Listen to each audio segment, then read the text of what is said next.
So obviously I'm a big Wizard of Oz fan.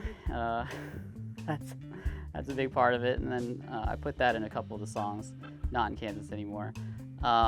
Really, it's just a big musical change for me. You know, I don't like to just stay still. I can't stick with one thing. I gotta move around and try different things and do different things with music, and that's just what I do. So not in Kansas anymore kind of feels like, you know, when Judy Garland goes from black and white to color, you know, back when that happened, when that movie first came out, it was such a big shift for everybody, and it was like, whoa, oh my God. And I want to get that feel with music. I don't know if that's, you know, exactly possible, but at least I'm trying to get that with the songs, and, you know, going from just trying to up the quality and up what I do, and just push it up to 11, amp it up a little bit.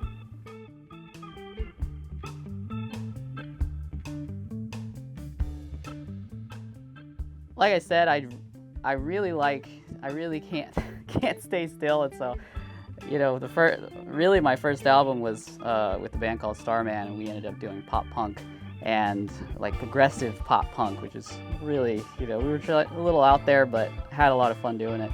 And then I went to my own version of pop with the first Jacob Valentine album, ASMR for Bipolar Androids.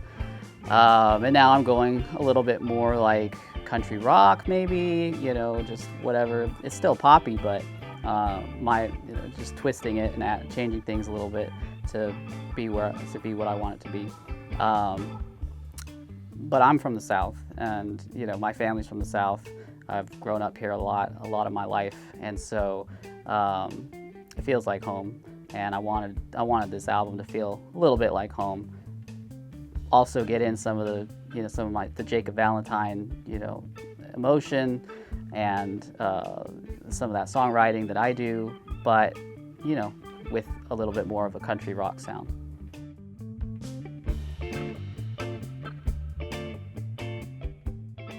I really like the vibe of this place. It's a lot of fun. Of course, Steve and Morrison, man, he's got the chops. He's a great engineer, and he's worked with some really great artists around Atlanta and in the South. So it's got a great vibe. You know, there's always something going on around here.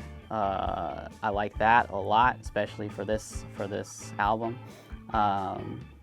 We got a great sound out of the studio. I'm really happy about the guitar, and we're going to get some vocals soon.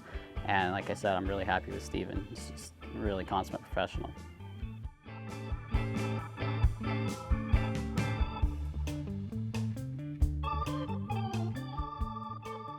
I do like being independent. It gives me the opportunity to write what I want to write, to produce what I want to produce, make what I want to make. I set my own deadlines. I don't have to worry about, you know, the label wants it now, the publisher wants it at this time or that time, and I can make what I want, and I can say what I want to say, and that's really important to me. At least at the beginning of my career, that's really important to me.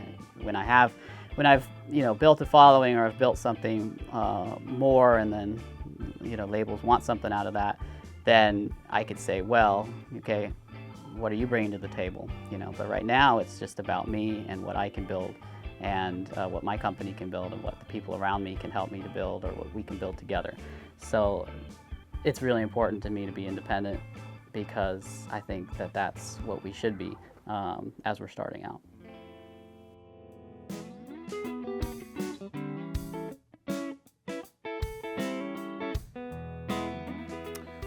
Well, hi, I'm Stephen Morrison. I'm the Chief Engineer and Production Manager at MadLife. I do all kinds of stuff from show advance for artists, managing the production teams, overseeing the system tech.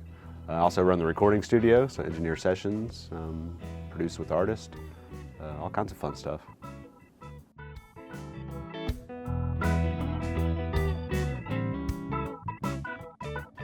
I was fortunate enough to get nominated for a Grammy for work I did on a record with a band called Cut Copy. The album was Zonoscope.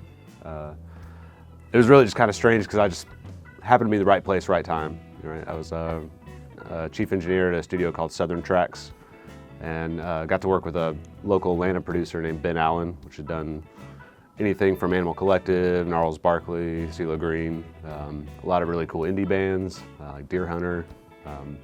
Anyway, so he was doing this record with Cut Copy, and they came in to do overdub and finish the mix. So I got to cut a lot of drums and synth and instrument layers on there. It was a really fun session. It was kind of different for me because I was in the rock world before that, so getting something that was more the dance electronica was just kind of night and day, a whole new experience.